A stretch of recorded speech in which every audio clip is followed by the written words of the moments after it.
हरिः ओम् श्रीकैवल्यपदम्बुजेरुटकुनै चिन्तिंचदन् लोकरक्षैकरम्भकु भक्तपालनकला संरम्भकुं दानवोद्रेकस्तम्भकु केळीलोलविलसदृग्जालसम्भूतनानाकञ्जातभवाण्डकुम्भकु మహానందాంగనాడింభకున్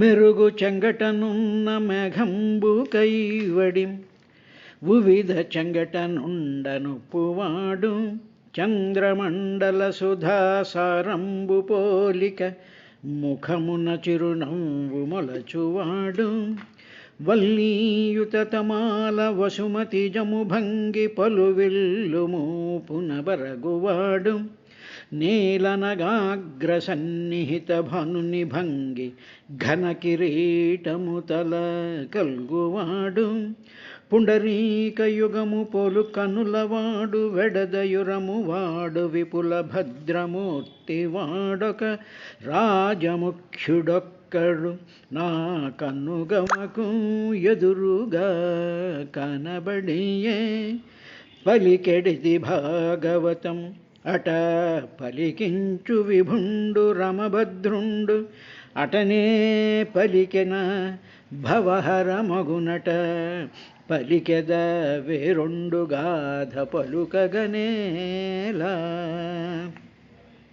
లలిత స్కంధము కృష్ణమూలము సుకాలపాభిరమంబు మంజులతాశోభితమున్ సువర్ణ సుమనస్సు జ్ఞేయమున్ సుందరోజ్వల వృత్తంబు మహాఫలంబు విమలం వ్యాసాలవలంబునై వెలయున్ భగవతాఖ్య కల్పతరువుర్విన్ జయం సద్విజశ్రేయమై భగవతము తెలిసి పలుకుట చిత్రంబు శూలికైన తమ్మి చూలికైన విబుధ జనుల వలన విన్నంత కన్నంత తెలియవచ్చినంత తెటపరతు హరి ఓం తేషాం సంస్థాం ప్రమాణం చ భూల్లోకస్య చ వర్ణయ తిర్యన్మానుషదేవానాం సరీసృపపతత్రిణాం వద న సర్గం సంవ్యూహం గార్భస్వేదద్విజోద్భిదాం గుణావతారై విశ్వస్య సర్గస్థిత్యప్యయాశ్రయం సృజత శ్రీనివాసస్య వ్యాచక్షోదారవిక్రమం వర్ణాశ్రమ విభాగాంశ్చ రూపశీలస్య భావతః ఋషీణాం జన్మకర్మాదివేదస్య చ వికర్షణం అంటూ విదురుడు మైత్రేయుణ్ణి, స్వామి, నాకు కొన్ని విషయాలను తెలుసుకోవాలనుంది, ఆ విషయాల గురించి నాకు విపులంగా చెప్పు, నాకు అర్థమయ్యేటట్టుగా విపులంగా నా మనసుకి హత్తుకునేటట్టుగా చెప్పవలసింది అని ప్రార్థించాడయ్యా అని సుఖబ్రహ్మ పరీక్షణ్ మహారాజుకి ఆ ప్రాయోపవేశ దీక్షలో గంగానదీ తీరంలో ఉండేటువంటి ప్రాంతంలో సుఖబ్రహ్మ చెప్పాడయ్యా అని చెప్పి సూత మహర్షి సౌనికాది మహర్షులకు నైమిసారణ్య ప్రాంతంలో జరిగినటువంటి భాగవత కథను ఆయన వివరిస్తూ ఉండేటువంటి ఘట్టంలో ఉన్నాం. ఇది తృతీయ స్కంధం 7వ అధ్యాయంలో ఉండేటువంటి శ్లోకాలు.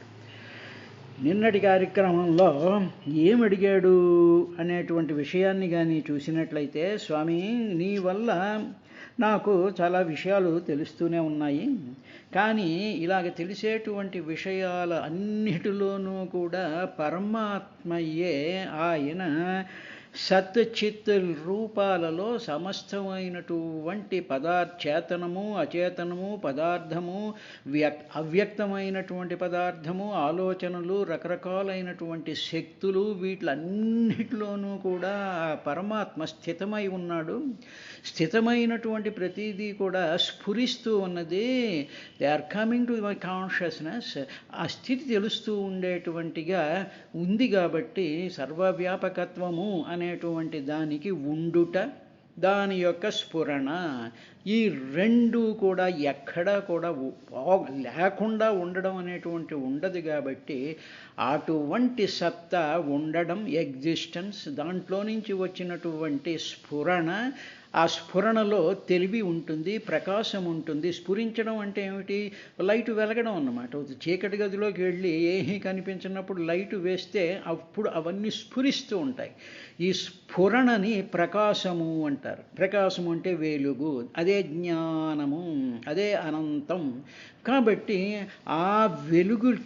ఆ వెలుగులో శక్తి ఉండి, ఆ శక్తి పదార్థాలలోకి వెళ్ళి పదార్థాలని ప్రొజెక్ట్ చేస్తూ ఉండేటువంటి విధంగా ఈ సృష్టి జరిగింది అనేటువంటి విషయాన్ని మైత్రేయ మహర్షి చేత విదురుడు చెప్పించుకుంటూ ఉన్నాడు.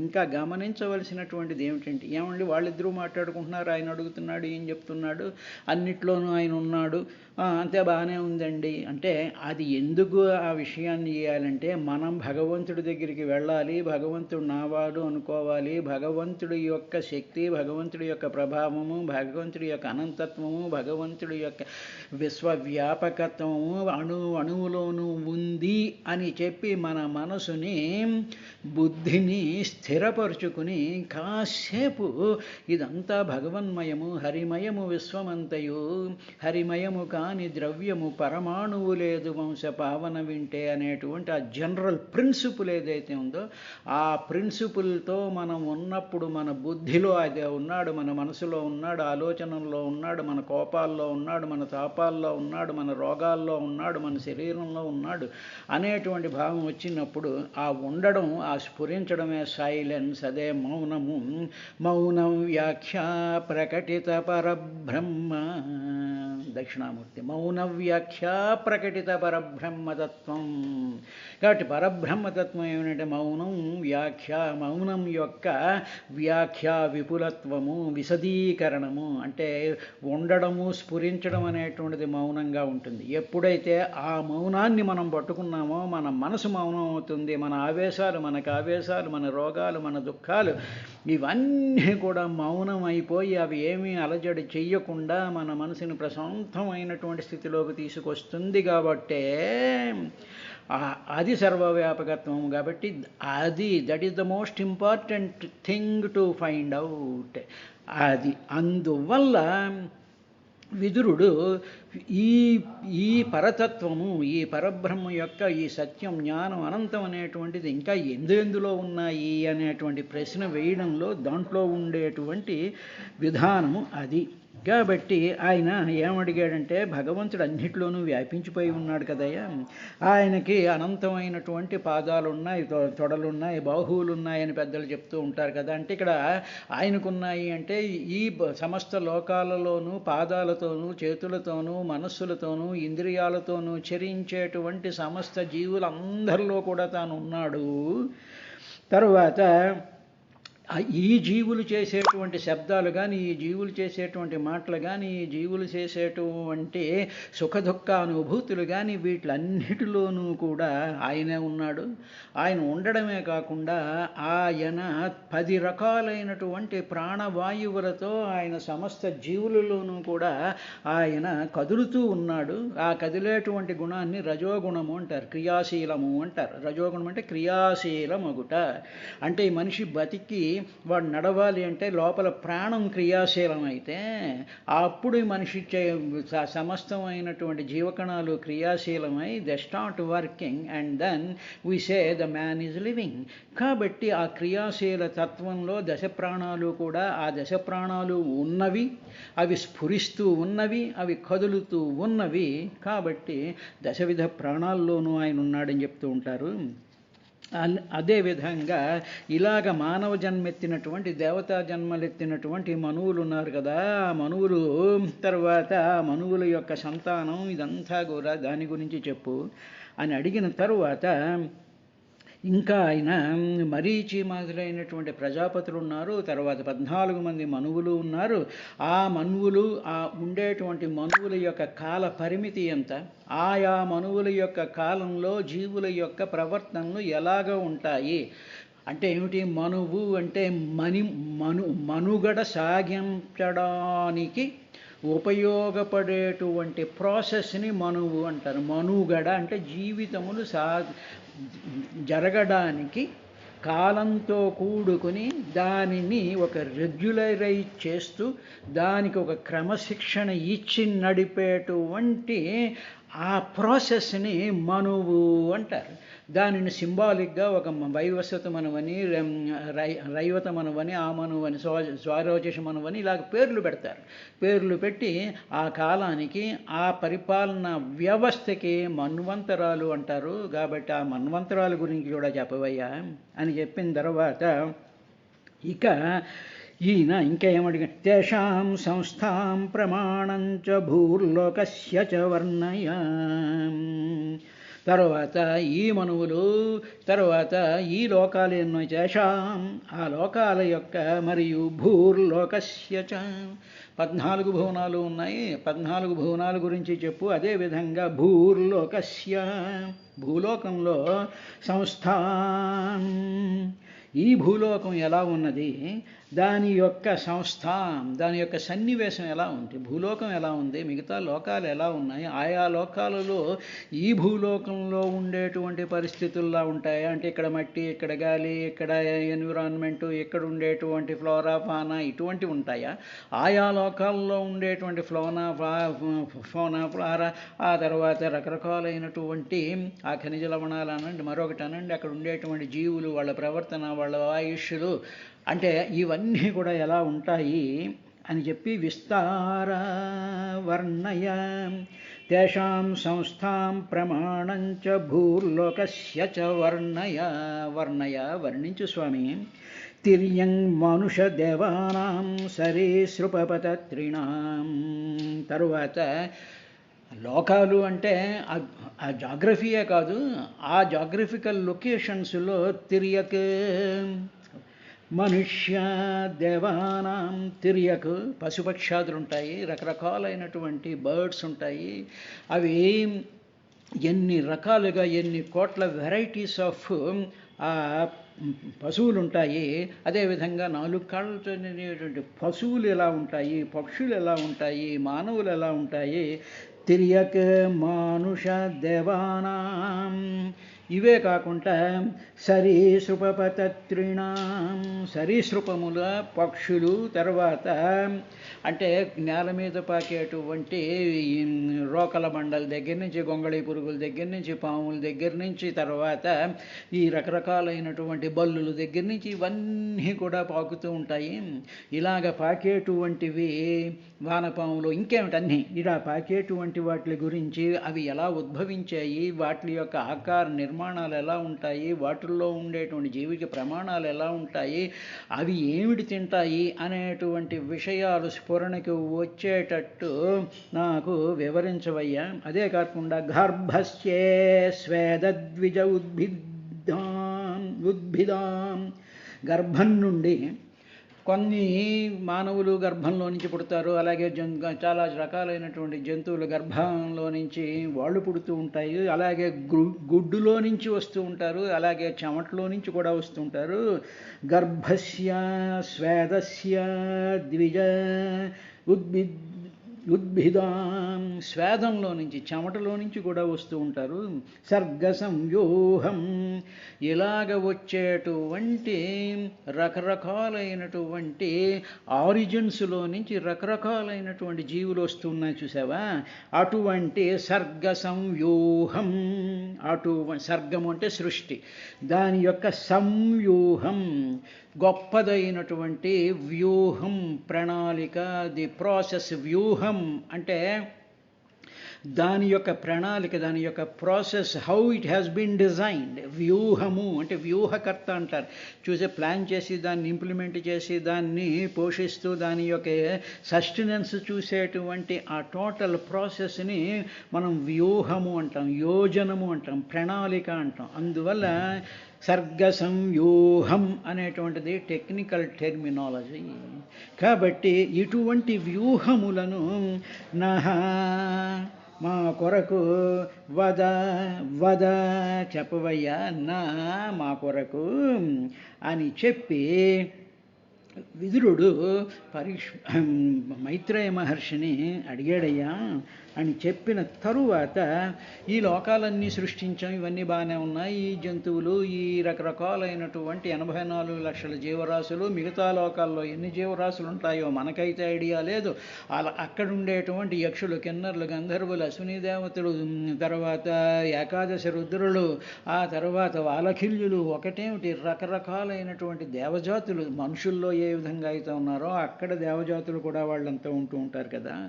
ఇలాగ ఉండేటువంటి అన్ని లోకాల్లో ఉండేటువంటి జీవరాశులు, అదేవిధంగా అన్ని లోకాల యొక్క జాగ్రఫికల్ లొకేషన్స్, ఆ లొకేషన్స్ సస్టెనెన్స్ ఒక్కొక్కటి ఎంతెంత కాలం ఉంటుంది, ఎంతకాలం అది పుట్టి ఉంటుంది, ఎంతకాలంలో అది మరణిస్తూ ఉంటుంది అని చెప్పి ఇలాగా ఈ సిస్టమ్స్ అన్నీ ఒక రెగ్యులర్ ఫ్యాషన్లో అండర్ కంట్రోల్డ్ కండిషన్స్ ఏ విధంగా ఉంటాయి, ఇలాగ కంట్రోల్ చేసేటువంటి సిస్టమ్స్ ఏవైనా ఉన్నాయా, ఆ సిస్టమ్స్ గురించి చెప్పు అని చెప్పి, ఆ సిస్టమ్స్ ఎవరో నేను విన్నాను స్వామి.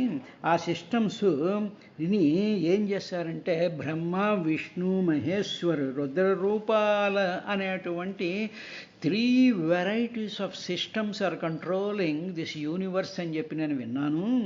కాబట్టి ఇలాగా సచ్చిత్ స్వరూపుడు, ఆనంద స్వరూపుడైనటువంటి దానిలో నుంచి బయటికి పంపినటువంటి ఆ సిస్టమ్స్ యొక్క ఎగ్జిస్టెన్స్కి మూల కారణమైనటువంటి వాడు ఆదినారాయణుడు కదా. అటువంటి ఆదినారాయణుడు గురించి అలాగ కంట్రోల్ చేసేటువంటి వాళ్ళ గురించి కూడా చెప్పు అని ఈ విధంగా గుణావతారై విశ్వస్య సర్గస్థిత్య అప్యయాశ్రయం సృజత శ్రీనివాసస్య వ్యాచక్షోద్వాచక్షోదార విక్రమం. గుణ అవతారై స్వామి, ఈ సిస్టమ్స్ అన్నిటినీ కంట్రోల్ చేయడానికి ముగ్గురున్నారు కదా. ఒకటి సర్గ, సృష్టి చేయడానికి ఒక ఆయన, తర్వాత విశ్వస్య, ఈ విశ్వము యొక్క సర్గ సృష్టి చేయడం, స్థితి దానికి స్థితిని పెట్టి ఉంచడం, తర్వాత అప్యయ ఆశ్రయం అది మళ్ళీ కలిసిపోవడం, అవి మళ్ళీ లైవ్ అయిపోవడం అని ఈ మూడిటికి అంటే సృష్టి, స్థితి, లయాలుకి ఆశ్రయమైనటువంటి శ్రీనివాసస్య, శ్రీనివాసస్య, శ్రీ అంటే లక్ష్మీదేవి నివాసం కలిగినటువంటి వాడు శ్రీనివాసుడు అని మామూలుగా మనకు ఉండేటువంటి కాన్సెప్ట్. కానీ శ్రీ అంటే శక్తి అని అర్థం. ఏమిటి శక్తి అంటే ది ఎనర్జీ సిస్టమ్స్. ఆ ఎనర్జీ సిస్టమ్స్ అన్నిటికీ కూడా ఒక సోర్స్, వాసము అన్నీ తెలిసి ఒక చోట ఉంటాయి. అలా ఉండేటువంటి పరమాత్మను శ్రీనివాస అంటారు. అటువంటి శక్తితో కూడుకుని సత్వరజస్తమో గుణాలు గుణ అవతారై, ఆ సత్వరజస్తమో గుణాలను ఆలంబనగా చేసుకుని సృష్టి చేసేటువంటి ఈ బ్రహ్మ, విష్ణు, మహేశ్వరులు లేకపోతే రుద్రుల యొక్క ఆ లీలలన్నీ మాకు తీసుకొచ్చి చెప్పు అన్నాడు. అంటే ఇప్పుడు మనం అనుకునేటువంటి మహాకైలాసము, మహాశివుడు, ఆదినారాయణుడు, గోలోకము, మహర్లోకం, సత్యలోకము, బ్రహ్మ, ఇవి అవి సోర్సెస్. ఆ సోర్సెస్లో నుంచి ఈ కాలాలలో ఈ లోకాల యొక్క సృష్టి, స్థితి, లయాలను మార్పు చేసేటువంటి రకరకాలైనటువంటి ఆ శ్రీనివాసుల్లో నుంచి వచ్చినటువంటి ఆ ముగ్గురు మూర్తులు యొక్క విధానాల గురించి, ఆ లీలలను మాకు వివరంగా చెప్పవయ్యా అని మైత్రేయుణ్ణి విదురుడు అడిగినటువంటి ఈ 2 విషయాలనే పోతన గారు కొన్ని పద్యాలలో ఆయన ఈ విధంగా అనువాదం చేశారు. చతురత దీపింప ప్రజాపతులకు పతి అనగవలయో పద్మావతి ఏ గతి పుట్టించను స్రష్ట్ర ప్రతతులచే నవవిధ ప్రపంచమరియుం. ప్రజాపతులకు అధిపతయ్య కానీ లక్ష్మీపతి అంటే ఆ శ్రీనివాసుడు శక్తి కలిగినటువంటి ఆ పరమాత్మ స్వరూపం తాను సృష్టించినటువంటి ఈ ప్రజాపతుల్ని చేత నవనవోన్మేషమైనటువంటి ఈ ప్రపంచాన్ని నవవిధ ప్రపంచము మరియున్. ఎంత చాలా కొత్తగా ఎప్పటికప్పుడు చూస్తున్న కొద్దీ ఎంత అందంగానో ఆకర్షణీయంగానో ఇంకా తెలుసుకోవాలి, దీని గురించి ఇంకా నేర్చుకోవాలి అనేటువంటి నవనవోన్మేషంగా ఉండేటువంటి ఈ లోకాలను ఆయన ఏ విధంగా సృష్టించాడు, what is the mechanism he used అన్న తర్వాత వాని భేదంబులను మనువంశములను మనుకులాధీశ్వరులను తన్మనుకులాను చరితములను ఏ విభూతినే జాడదీనినంతయు పుటజేసిన కెరుగబలుకు. వాని భేదంబులను ఆ సృష్టి భేదాలు ఎన్నో రకాలైన సృష్టి అంటే ఒక దానిని క్రియేట్, మానవులు ఒక సృష్టి, పులులు ఒక సృష్టి, జంతువులు ఒక సృష్టి, పారిజాతం చెట్లు ఒక సృష్టి, అలాగన్నమాట. అలాగా ఆ సృష్టులన్నిటినీ కూడా ఏ విధంగా గ్రూప్స్ ఆఫ్ సృష్టి, వృక్షాలన్నీ ఒక సృష్టి, అందులో మళ్ళీ సెపరేట్గా ఉండేటువంటి సంపెంగలు మల్లెలు మొల్లలు ఇవి అవి అనేటువంటి అవి మళ్ళీ సృష్టిలో లోపల ఉండేటువంటి చిన్న చిన్న సృష్టిలు అన్నమాట. కాబట్టి ఈ సృష్టి వాని భేదంబులను, వాని యొక్క భేదాలు, మనువంశములను ఇవన్నీ కూడా మనడానికి ఏ విధమైనటువంటి శక్తులు ఉన్నాయి, ఏ విధమైనటువంటి శక్తి వీటిని కంట్రోల్ చేస్తూ ఉన్నది, ఆయా జీవుల యొక్క మనసుల యొక్క ఆంతర్యాలలోనూ ఏ మెకానిజం అయితే కంట్రోల్ చేస్తూ ఉంటుందో ఆ మనసుల్ని కంట్రోల్ చేసేటువంటి మనువుకి వంశాలను, ఆయా వంశాలలో ఉండేటువంటి అధిపతుల గురించి వాళ్ళ యొక్క తన్మనుకులానుచరితములు, ఆ మనువుల యొక్క వంశానుచరితం, ఆ మనువులు ఉన్నారు, ఆ మనువులకి పుట్టినటువంటి పిల్లల గురించి. తర్వాత సరవింగ్రిందన్ మీదన్ ధరణికి గల లోకములను తత్తితులను వరు సంపరిణామంబుల నిరిగింపగదయ్య నాకు యుద్ధ చరిత్ర. ఓ స్వామి, యుద్ధ చరిత్ర అంటే సుప్రసిద్ధమైనటువంటి చరిత్ర కలిగినటువంటి ఓ మైత్రేయ, సరవింగ్రిందను భూలోకానికి కింద, ధరణికి మీదం భూమి పైన ఉండేటువంటి గల లోకములను, ఆ పైన కింద ఉండేటువంటి లోకాలను, తత్స్థితులను వాటి యొక్క స్థితి, how they are existing, what are the shapes, what are the dimensions, ఒక్కొక్క లోకము కూడా భూమికి కింద పైన ఉండేటువంటి లోకాలు ఏమిటి, ఆ లోకాల్లో ఉండేటువంటి జీవులు ఏమిటి, వాటి డైమెన్షన్స్ ఎంత, అవి ఎంతెంత కాలం ఉంటూ ఉంటాయి, వరుసం అవన్నీ కూడా ఒక క్రమ పద్ధతిలో అవి ఏ విధంగా పరిణామంబుల అవి ఎలాగ ఇవాల్వ్ అవుతూ వచ్చాయి. ఏదైనా సరే ఒకటి ఇవాల్వ్ అవుతూ వస్తుంది. ఇవాల్యూషన్ అంటే ఏం లేదండి, కడుపులో మొదటి నెలలో పిల్లాడు ఒక చిన్న పిండం కింద ఉంటాడు, అది నెమ్మదిగా ఇవాల్వ్ అవుతూ పరిణామం చెందుతూ 9 నెలలు అయ్యేటప్పటికి ఒక ఆకారం వస్తుంది. అలాగా ఆ పరిణామాన్ని ఇవల్యూషన్ అంటారు. కాబట్టి ఆ పరిణామ క్రమాన్ని ఎరిగింపగదయ్య నాకు, అది చెప్పవయ్యా నాకు అన్న తర్వాత సుర తిర్యంగ్ నర రాక్షస గరుడ ఉరగ సిద్ధ సాధ్య గంధర్వ నభశ్చర ముఖభవముల మునికుంజర గర్భస్వేదజాండ జముల జరంగున్.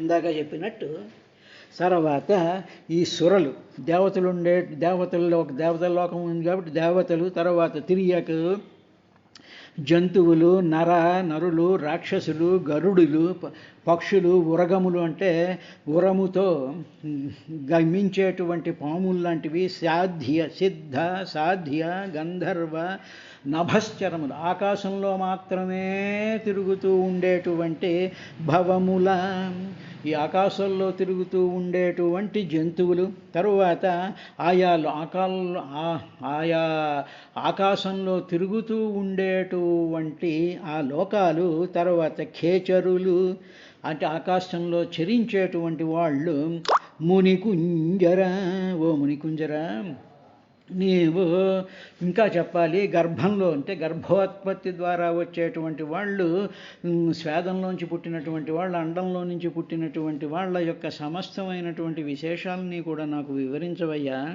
అని చెప్పి, త్రిగుణ ప్రధాన కంబుగునగు అవతారముల పూర్ణమై వెలసినయా జగదుత్పత్తి స్థితిలయ నిగమముల విధంబువాని నిలుకడల్దగన్. త్రిగుణాత్మకమైనటువంటి విష్ణువు, త్రిగుణాలతో సత్వగుణంతో కూడుకున్నటువంటి విష్ణువు, రజోగుణంతో కూడుకున్నటువంటి బ్రహ్మ, తమోగుణంతో కూడుకున్నటువంటి ఈ సృష్టి స్థితి లయాలకు కారణమైనటువంటి త్రిగుణాత్మకమైనటువంటి ఆ ముగ్గురు గురించి, వాళ్ళు చేసేటువంటి ఈ సృష్టి స్థితి లయముల గురించి నాకు వివరించవయ్యా, వాని యొక్క శాశ్వతమైనటువంటి ఉనికిని కూడా నాకు చెప్పు అని అడిగాడు. రేపటి కార్యక్రమంలో మరో పద్యంతో వస్తాను.